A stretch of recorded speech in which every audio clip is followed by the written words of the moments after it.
Masalah dalam pelaksanaan proyek kereta cepat Jakarta-Bandung seakan tidak ada habisnya. Ada saja batu kerikil mengganjal pelaksanaan proyek yang dijalankan Jokowi dari sejak Kabinet Kerja hingga Kabinet Indonesia Maju. Pada era Kabinet Kerja, sebenarnya proyek sudah mendapatkan banyak tentangan. Banyak kalangan menilai proyek ini tidak penting karena Jakarta-Bandung relatif dekat.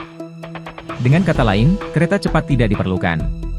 Apalagi, perjalanan dengan kereta reguler yang ada saat ini pun tidak terlalu lama. Begitu juga dengan perjalanan darat menggunakan mobil pribadi, bus, maupun travel sekalipun, semuanya masih relatif cepat. Itu, kereta cepat, belum menjadi kebutuhan. Warga Bandung dan Purwakarta tidak butuh kereta cepat. Warga Jakarta juga tidak butuh, ungkap Dadan Ramdan, Direktur Eksekutif Wahana Lingkungan Hidup Indonesia Jawa Barat, pada September 2015 lalu. Namun belum lama ini, KAI melaporkan ada pembengkakan kebutuhan dana di proyek tersebut.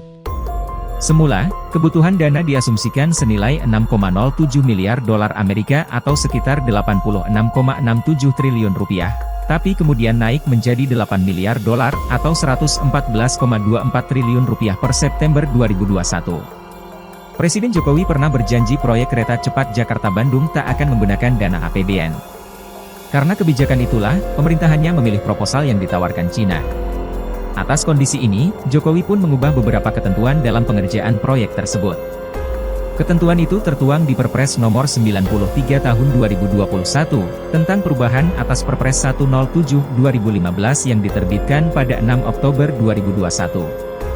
Beberapa perubahannya, yaitu pertama, proyek kereta cepat Jakarta-Bandung yang semula tak menggunakan APBN, kini jadi dapat suntikan dana negara.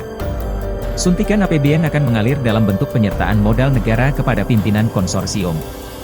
Isi Perpres membuat Jokowi mengingkari janjinya pada kereta cepat Jakarta-Bandung. Pasalnya, pada 2015 lalu, Jokowi pernah mengatakan proyek itu tak akan memakai APBN sepeser pun.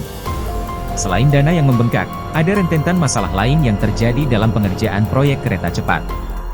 1. Pembangunannya berjalan lamban dan molor dari target.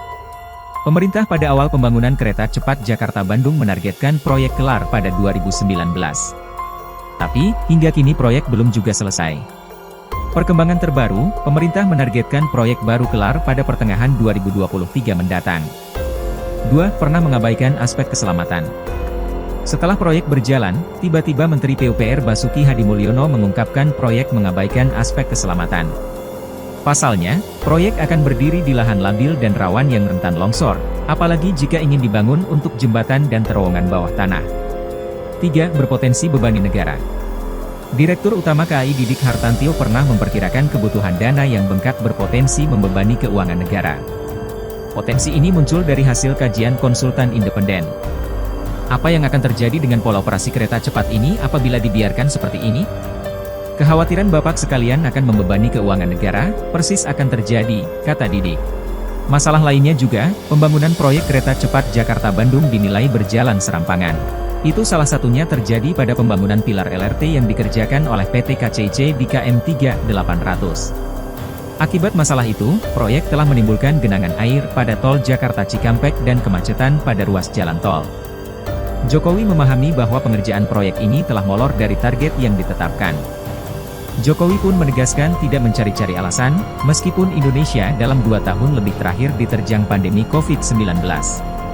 Pandemi nggak ada urusannya sama kereta cepat, tapi memperlambat dikit, katanya. Jokowi mengatakan, apabila tidak ada aral melintang, maka proyek pembangunan kereta cepat Jakarta-Bandung akan dioperasionalkan pada pertengahan 2023 mendatang, tentunya dengan catatan proyek rampung seutuhnya.